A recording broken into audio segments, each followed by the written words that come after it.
রাত তখন ঠিক 2টো। চারিপাশ পুরো নিস্তব্ধ। হঠাৎ ঘুমের মধ্যেই বেজে উঠল একটা ফোন।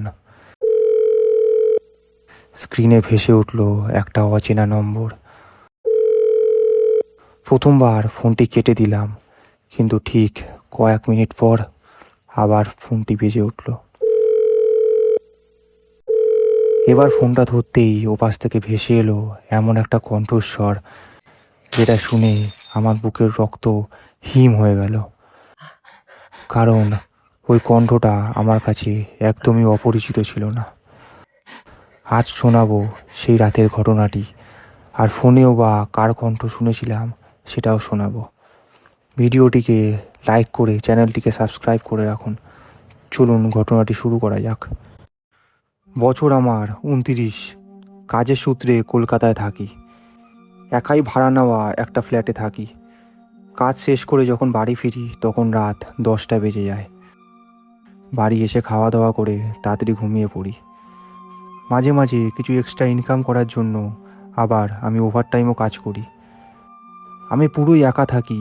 আমার জীবনে একমাত্র সঙ্গী বলতে একজনই, সে হলো আমার প্রিয় বন্ধু সঞ্জীব। সে আমার সাথে আমার একই কোম্পানিতেই কাজ করে। আমার যখন ওকে দরকার পড়ে একবার কল করলেই সে দৌড়ে চলে আসে। একসাথে খাওয়া, ছুটির দিনে একসাথে ঘোরা, সব কিছুই আমরা একসাথেই করতাম। কিন্তু ভাগ্যে সেটাও সয়নি।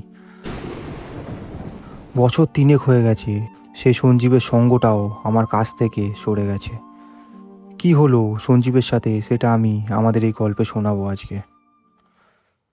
এবার একদিন আমি অফিসের একটা এক্সট্রা কাজ শেষ করে যখন বাড়ি ফিরি তখন প্রায় 12টা বেজে গেছে।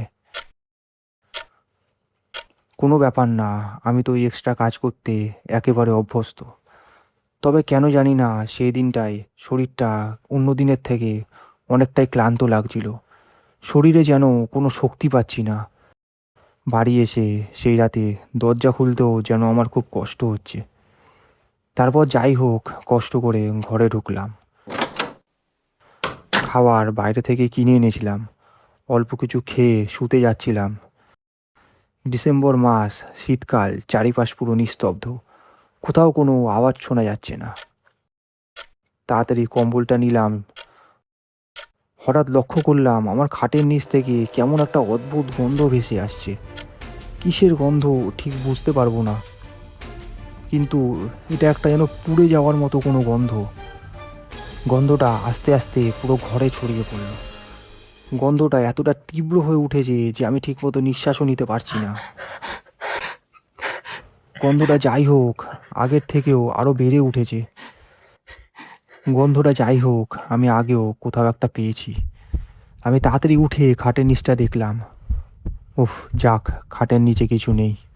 কিন্তু গন্ধটা যেন এখন পুরো ঘরে ঘোরাফেরা করছে। এই গন্ধটা যেন আমায় এর আগেও কাঁদিয়েছে। খুব চেনা চেনা লাগছে, কিন্তু বুঝতে পারছি না। শরীরে একটা শিহরণ হচ্ছে, হৃদস্পন্দন বেড়ে উঠেছে। কেমন একটা ভয় পাচ্ছি আমি। এরম কোনোদিন হয় না আমার সাথে, আজ যে আমার সাথে কি হচ্ছে। আমার খাটের উপরেই আমার ঠিক জানলাটি। আমি কম্বল থেকে বেরিয়ে তাড়াতাড়ি জানলাটি খুললাম। শীতল বাতাস আমার শরীরে এসে লাগলো। উফ, ভয়ের জন্য অত ঠান্ডাতেও পুরো ঘেমেই গেছিলাম আমি। হাওয়াটা যেন বেশ ভালোই লাগলো। এবার ঠিক করলাম জানলা খুলেই আমি ঘুমাবো। শুয়ে আছি, এভাবে ঠিক 10 মিনিট কাটলো।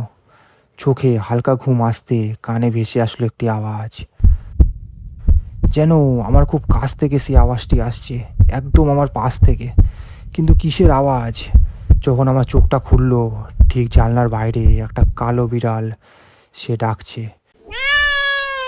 নজর গেল তার সে জ্বলন্ত চোখটির দিকে। তার চোখ দুটি যেন আমায় ডাকছে। ঠিক আমার দিকে একভাবে একদৃষ্টে তাকিয়ে আছে সেই বিড়ালটি, এবং একভাবে ডেকে চলেছে।